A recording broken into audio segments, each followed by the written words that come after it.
Good afternoon, everyone. This is Ronnie Smith, Acting Director here at the Ralph H. Johnson VA Medical Center, here again with another quick video update of what's going on in our response to the COVID crisis.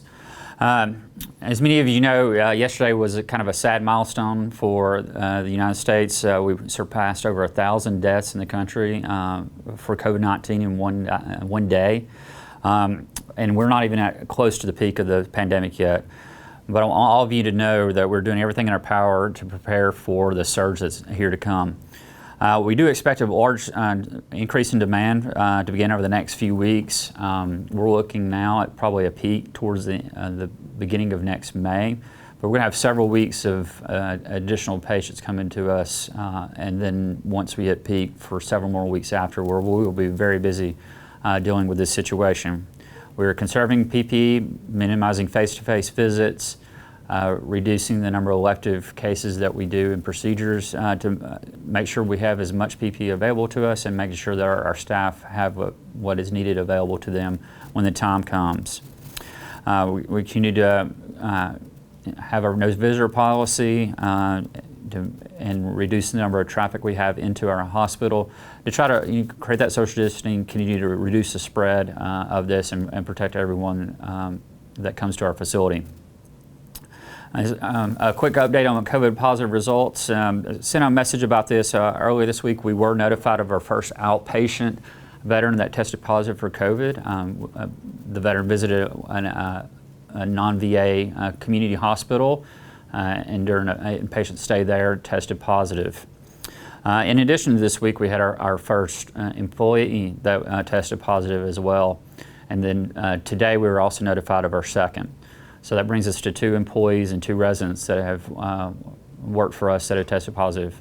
Both employees did exactly the right thing. They felt sick, didn't come to work, stayed at home, and so there was no risk to others because they did the right thing. And so really appreciate the dedication, but also thinking about others around them. The individuals and patients that had come in contact with the residents have all been notified for appropriate follow-up, and we'll be monitoring for appropriate care if is needed as time comes by.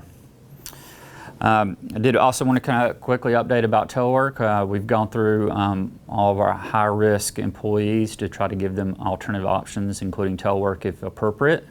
And we also have moved to many services implementing an A and B team model so that they have a staff rotating in and out of the hospital where some are working from home or other alternatives while others are here taking care of needs.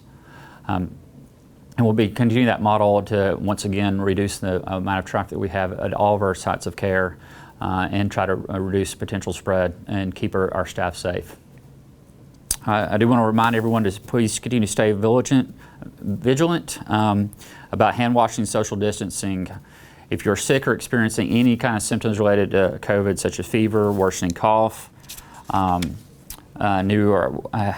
worsened headaches, shortness of breath, diarrhea, nausea or vomiting, muscle aches, fatigue, or sore throat, or a sudden loss of taste or smell, please call your supervisor, notify them, and then also reach out to Employee Health. Employee Health has been a tremendous help to us, has really stepped up to help us guide supervisors and employees on any potential illness they have, making sure we're following the right guidelines and keeping our staff and each other safe by knowing when it's going to be appropriate for someone coming back to work.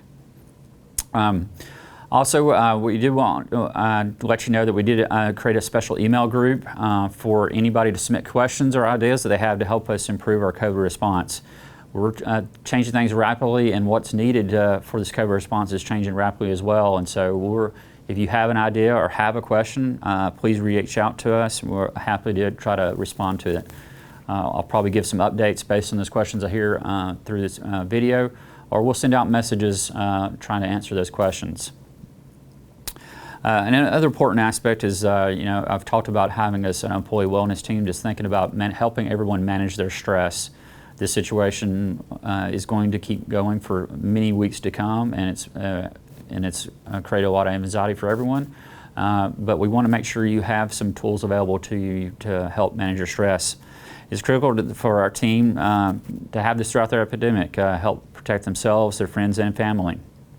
And so we need to do regular self-checks as well.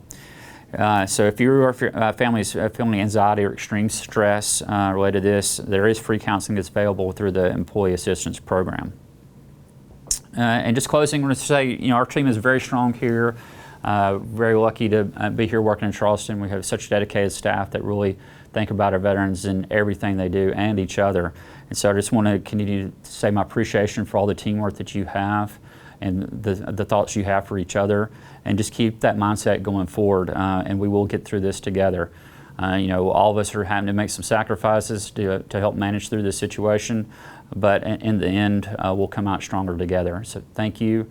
Once again, make sure you continue to wash your hands and keep that social distancing going, and we'll talk to you soon. Thanks.